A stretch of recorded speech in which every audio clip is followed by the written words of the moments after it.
O Sport Center é o principal programa esportivo do mundo que aqui na ESPN, claro, vai repercutir mais uma rodada do Campeonato Brasileiro com destaque para o novo líder da competição. É o Flamengo que venceu o Atlético Goianiense por 2-0 e agora, claro, se prepara para o grande confronto da Copa do Brasil contra o Palmeiras. Além disso, claro, tudo sobre os Jogos Olímpicos e ao vivo de Paris. A nossa equipe, comandada lá pelo Fernando Nardini, vai trazer todas as informações de um dia assim com medalhas para o Brasil. 3, 2 de bronze, 1 medalha de prata e, claro, outros resultados importantes, principalmente, claro, da ginástica brasileira, que vai para a final por equipes feminina. Sim, algo inédito que acontece por lá. Além de tudo isso, claro, a gente também destaca a vitória do Fluminense.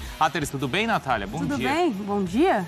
Boa noite, né? Boa noite, Bruno, é o hábito. Boa noite, Bruno, aqui, Silas, Mauro, sempre uma honra estar aqui com vocês e com o Fã de Esporte. Um Flamengo que teve dificuldades, né, na partida, apesar da vitória, uma vitória importante, assumindo liderança, um jogo a menos, jogo ainda por fazer com o Inter, que não tem data, não sabemos qual será a data dessa partida, mas um Flamengo que me parece que ao longo dos 90 minutos vai se desconectando do jogo, né? Vai perdendo ali o que faz de aproximação, de toque, de envolver o adversário, o gol do Pedro aí aparecendo na tela. Num segundo tempo, volta melhor o Atlético Goianiense, pressiona, mas não é eficiente. Aí a Arrascaeta, na individualidade, o Flamengo se sobressai muito e consegue uma vitória importante diante do seu torcedor. E consegue uma vitória que os rivais ali na classificação geral não conseguiram, não é, Silas?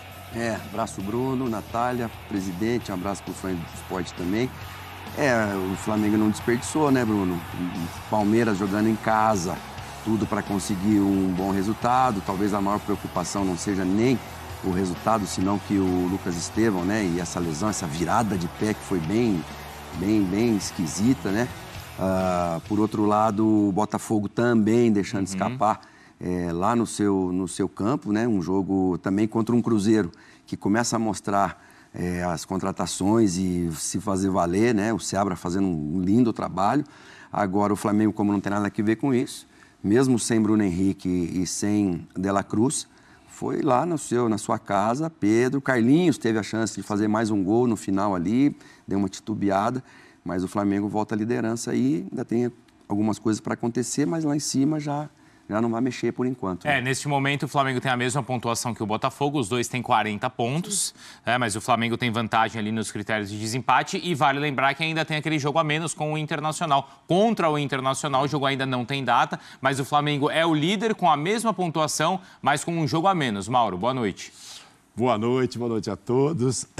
Boa noite ao Fã de Esportes, que bom estar aqui com vocês. Então, e você, se fizer uma enquete hoje com os torcedores do Flamengo, eles não estão, Bruno, contentes com o Tite ainda. Será que ainda não? Não estão. Não? Não, porque não é um Flamengo empolgante como o torcedor está acostumado. Esses dias eu até me referi a uma entrevista que eu ouvi do Muricy Ramalho, dizendo que tem 2 times que você não pode mudar o jeito de jogar. Flamengo e Santos. O DNA é muito ofensivo e tal. Ele até passou por esses 2, além de outro. E o Tite é um técnico excelente, mas que gosta do equilíbrio. Agora, o time tem o melhor ataque da competição, uma das melhores defesas, se você olhar. Equilibrado, não é? Então, mas não sei, o torcedor parece não ficar feliz ainda assim. Mas tá lá, tá liderando, um jogo a menos. Quem também pode encostar é o Fortaleza, né, gente? Quanto venceu também, tem 19 jogos. Tem 36 pontos, é o 4º colocado, junto com o Palmeiras, mais com um jogo a menos, como você falou. O jogo está como o Flamengo, com 19, exato, né? A menos do que o Botafogo. Menos que Botafogo e Palmeiras. Ou seja, se ganha, faz 39 e encosta nos 2 ali, né? Um pontinho e tal. Enfim, a gente vai ter... O Cruzeiro, como está chegando, sim, né? Sim, a gente vai ter um segundo turno sensacional, eu imagino. Não tenho nenhuma dúvida. Não começou bem o segundo turno, se a gente olhar essas rodadas de ontem para hoje, assim, não vimos grandes jogos, a não ser uma boa vitória do Cruzeiro contra o Botafogo, num jogo em que eu acho que o placar foi maior do que o jogo em si, a diferença, né, de 3-0, porque fazia tempo que eu não via um jogo tão bom do Cássio, né, o que o Cássio defendeu foi uma grandeza, então... Talvez o Botafogo não merecesse 3-0. Criou para pelo menos diminuir essa diferença, mas o Cássio estava muito inspirado. Mas é isso do Flamengo. O Flamengo está na frente. Agora, vamos ver o que acontece esse mês, né, Bruno? Esse mês é decisivo para todos eles ali, para Botafogo, para Palmeiras, para Flamengo, e vão cruzar entre eles. É carregadíssimo o mês, principalmente para esses 3 times, se a gente olhar os enfrentamentos e jogos decisivos. O Flamengo, dos 3, eu acho que é quem menos poupou. Né? Ontem eu vi o Botafogo poupando um pouco mais. Palmeiras totalmente? Totalmente não. Ainda bem que o técnico falou. Tinha os 4 titulares, porque aí o Estevão é time misto. Richard Rios fez uma Copa América do jeito que fez. E o Estevão voltou. Ele é o quê? O próprio... Bom, e também enfim, ele citou os 4. E no segundo tempo os Ele colocou outros e tal, mas enfim. O Flamengo conseguiu, acho que descansar quem tinha que descansar e fazer o que era necessário. Não era hora de jogar bonito agora, não. Nem para Palmeiras ontem, nem para Botafogo, nem para... 3 pontos. Tanto é que os do Flamengo são fundamentais. O recolocam aí na liderança. Essa é uma questão que eu tenho para a Roberta. Não sei se ela não tiver a resposta, de repente ela pode perguntar ali na entrevista coletiva para o pessoal da comissão se a escalação de hoje, não é, Roberta, com alguns jogadores importantes, como o Arrascaeta, o Pedro, não é, Natália? Se ela foi definida após justamente esses tropeços de ontem. Boa, Bruno. É uma boa pergunta, Silas? Pertinente. Influencia. Influencia. Porque às vezes não, isso pode acontecer, não pode, Silas? O Flamengo teve essa vantagem dessa vez de jogar um dia depois. E assim, ó, eles vacilaram, então eu não só não vou correr esse risco, como ainda vou aproveitar essa chance. E olha aí o resultado. E esse dia, depois, quando a Roberta falar, na volta a gente comenta sobre esse um dia a mais, que eu tenho certeza que os adversários vão reclamar. Não, mas aí quando na Copa do Brasil não vai ter que reclamar, né? Porque descansou um a mais. Os adversários, não. O prejuízo foi para o Flamengo. Claro. Ao contrário, desculpa, o prejuízo para o Flamengo. Nesse caso, em relação ao Palmeiras, é uma desvantagem para o jogo de quarta. Tudo certo aí, Roberta? Boa noite.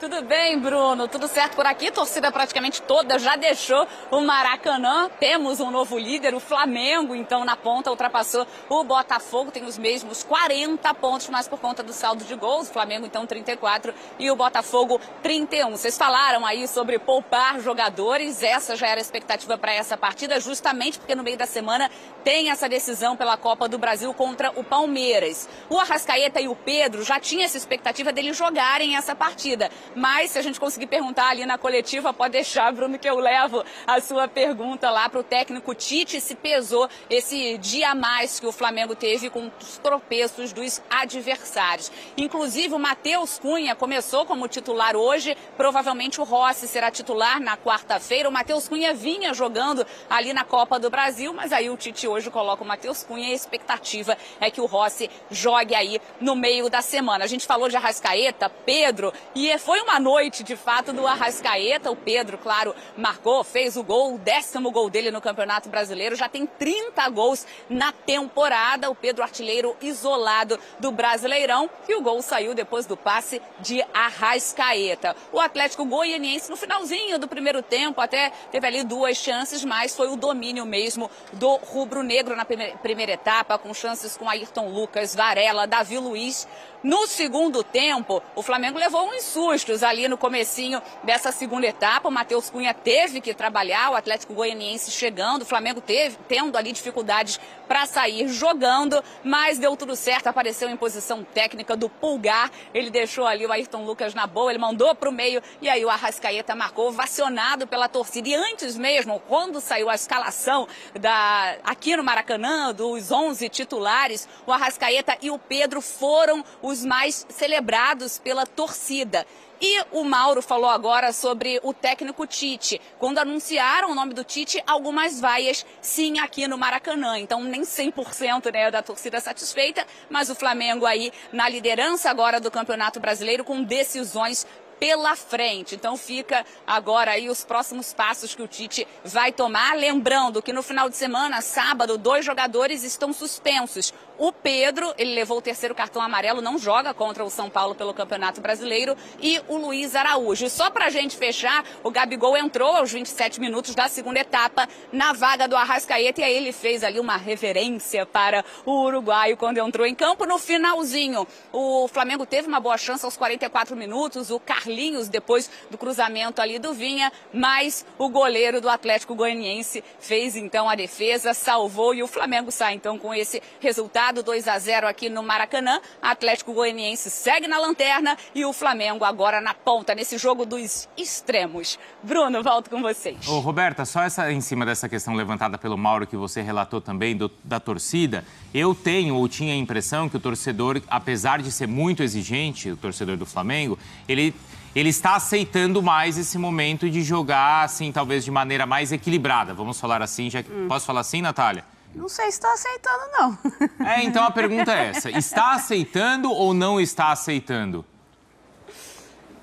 Alguns torcedores estão aceitando, a gente até falou com alguns rubro-negros por aqui e alguns falaram, olha, eu sou pró-Tite, mas a torcida ainda não está 100% satisfeita. Então ainda não tem 100% de aproveitamento, se a gente pode falar assim, o técnico Tite, mas os resultados estão aparecendo. Agora, esse mês é decisivo para, de fato, então, a torcida toda comemorar e não vaiar mais o técnico Tite. A gente precisa esperar os próximos passos, mas tiveram algumas vaias sim aqui no Maracanã. Bruno. Obrigado, viu, Roberta? Você volta já. A escalação, tá? Só é importante a gente destacar que foi ali no comecinho, quando a escalação foi anunciada. No finalzinho foi torcida celebrando, comemorando esse primeiro lugar, mas essas vaias foram quando o nome do técnico Tite apareceu no telão antes da partida, Bruno. Perfeito, obrigado, viu, Roberta? É um exagero chegar a vaiar o Tite, Natália? Por onde o Flamengo está. O Flamengo está brigando na Copa do Brasil, na Libertadores e no Campeonato Brasileiro. A gente pode questionar o desempenho coletivo dessa equipe, principalmente com o retorno dos atletas, né? De Copa América, alguns voltando de lesão. A gente pode questionar o desempenho em dados momentos da temporada. O Tite já apresentou que o time pode jogar mais, que o Tite já apresentou isso ao longo dos jogos, que também pode ter um repertório diferente. Mas o torcedor vai falar com a paixão do torcedor. Porque os últimos jogos, até em casa, né, quando o Flamengo fez aquela sequência de jogos como mandante, ele deixou alguns pontos pelo caminho. Contra o Cuiabá, até contra o próprio Fortaleza, contra o Criciúma conseguiu aquela virada ali no final. Mas o líder do campeonato, Mauro. Não, foram esses dois jogos, basicamente, o que deixou o torcedor meio ressabiado, de novo. Primeiro, quando ele foi contratado, desde o ano passado, muita gente não gosta do estilo dele, não gostava dele na seleção, já tem aquela coisa. Já tinha uma rejeição. Já tinha uma rejeição. Mas, por exemplo, de 6 pontos ganhou um só, em 2 jogos em casa, né? Se ele ganha mais 5, olha a vantagem que ele estaria hoje com relação aos outros. Então, essas 2 últimas apresentações em casa, depois da volta da turma da Copa América, é que deixaram o torcedor meio preocupado com o Tite. Eu acho um exagero, eu não concordo. Eu acho que ele é um excelente técnico, tem um excelente time na mão. E tá aí. O que vai acontecer agora em agosto, não sabemos. Mas assim, ele tá nas 3 competições. E essa aí, que é por pontos corridos, ele tá liderando um jogo a menos. Então, não reclamar do que? Mas eu queria estar assim, mas jogando maravilhosamente bem. Não sei. Eu acho que o torcedor, no fundo, prefere ganhar, né? Mas assim, olha... Vamos ver o que acontece esse mês contra... Então, eu acho que a questão é esse mês, onde esses 3 times vão discutir já estão discutindo entre eles as 3 competições. Sim. O brasileiro, porque eles vão se enfrentar todos, Palmeiras, Botafogo e o Flamengo. E na Copa do Brasil e na Libertadores o mesmo vai acontecer. Os 3 estavam jogando muito bem. O Flamengo estava jogando bem, o Palmeiras estava jogando bem, o Botafogo estava jogando bem. Sim. O desempenho cai agora. Não é por causa dessa sequência de jogos que vem pela frente, Silas? Mas como é que a cabeça do cara vai estar na Copa América, no Campeonato Brasileiro, no Flamengo? Porque Copa América você leva a família, você movimenta muito. É só a questão do jogador, eu sou solteiro, vou sozinho. Não, a gente viu a Argentina campeã lá, as famílias todas lá. E um monte de coisa acontecendo lá, um monte de burburinho de jogador, com um escândalo, com um monte de coisa que pra mim vai atrapalhar a seleção da Argentina. Então não tem como o jogador estar com a cabeça só no clube dele. Agora o torcedor também, o torcedor não fala que ele recuperou o Davi Luiz. O torcedor não fala que o Everton Cebolinha estava machucado, estava fora, voltou agora. O torcedor não está percebendo que o Bruno Henrique está fora, que o De La Cruz está fora, Cruz Araújo voltou a jogar bem. Ou seja, que o Gerson, o time sem o Arrascaeta não é a mesma coisa. E o Arrascaeta, nesse período de Copa América, antes um pouco, também não era o Arrascaeta que o Flamengo sempre teve. Agora está voltando a ser de novo aquele Arrascaeta. E pode falar, tá cheio de craque lá. Mas não tem nenhum igual a ele. Então ele é o maestro desse time. E quando ele está bem, o Flamengo apresenta o que apresentou. Não podemos falar que o Carlinhos entrou outro dia, fez um gol contra o Vitória. Hoje teve de novo, não fez. O Gabigol já não entrou tanto. Já entrou um pouquinho mais, então tá havendo para mim também uma conversa lá dentro, interna, entre a diretoria e o Tite com essa relação do Gabigol. Sim. Né? Dá um pouquinho mais de minutagem para ele, é um cara importante. Mas a gente viu aqui com a Natália agora, acabou o jogo, ele sim, ele não estava revoltado, nada. Mas a gente viu uma tristeza nele de quem, puxa... No Gabigol? Joguei pouquinho. Tipo, joguei só um pouquinho. Eu sou o Gabigol e joguei só um pouquinho. Eu sentiria a mesma coisa. É difícil, o torcedor tem que entender isso. E ele também tem que entender, porque nesse momento ele não tem uma vaga de titular. A grande interrogação é a questão do treinamento, né? A gente não está mais no dia a dia de treinamento como era antigamente, né? Eu digo, nós jornalistas ali acompanhando o treinamento para questionar as tomadas de decisões do Tite. A gente sempre soube que a preferência dele é pelo Pedro. Mas que decisão que ele toma errado? Você olha para mas no sentido disso, porque eu questiono assim, tá, o Gabi, ele teve o problema extracampo, né, a questão do doping, o extracampo com a camisa do Corinthians, tem tudo